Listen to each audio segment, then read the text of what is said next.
Hai guys, kembali dengan saya Alia Malika. Oke, untuk di video kali ini saya akan membahas tentang pasar bisnis. Apa sih pasar bisnis itu? Oke, jadi pengertian pasar bisnis secara umum itu merupakan semua organisasi yang membeli barang atau jasa untuk dipergunakan dalam produksi produk dengan tujuan dijual kembali ke pihak lain untuk mengambil keuntungan. Pasar bisnis menurut Michael dan Thomas itu merupakan sebuah pasar untuk produk atau jasa, baik itu lokal maupun internasional, yang dimana transaksinya itu dilakukan antar sesama perusahaan, pemerintah, ataupun instansi yang digunakan untuk konsumsi perusahaan itu. Industri yang termasuk ke dalam pasar bisnis antara lain itu ada pertanian, perhutanan, perikanan, pertambangan, manufaktur, konstruksi, transportasi, komunikasi, utilitas pemerintah atau publik, terus kemudian ada perbankan, ada keuangan, ada asuransi dan distribusi serta jasa lainnya.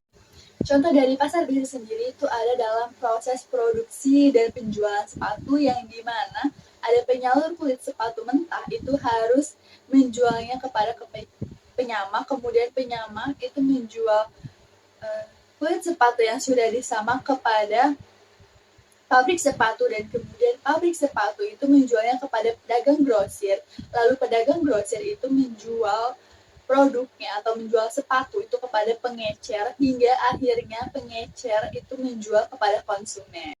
Kita bisa melakukan analisis pasar bisnis karena ini merupakan sangat amat penting karena dengan memahami dinamika yang ada kemudian melihat pasar dari perspektif pelanggan bisnis, kita tuh dapat dengan memahami kebutuhan pelanggan, kemudian juga kita dapat membangun hubungan yang kuat dan juga dapat beradaptasi dengan perubahan pasar, lalu juga dapat perusahaan itu dapat mencapai keberhasilan dalam pasar bisnis yang kompetitif.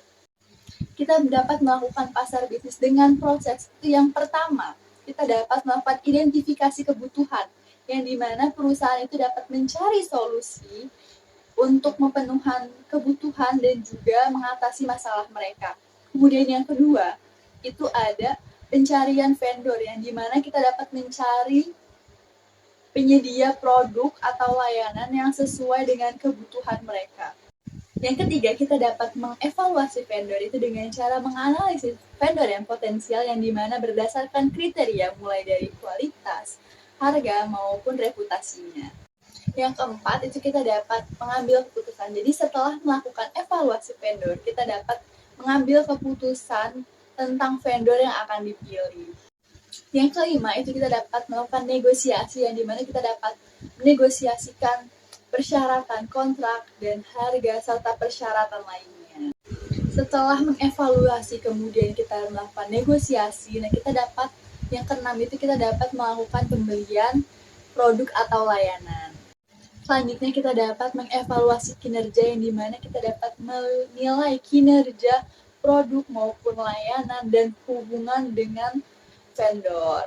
Oke, sekian untuk video kali ini. Jangan lupa di like, komen, dan di subscribe ya guys. Sampai jumpa di video selanjutnya. Bye-bye.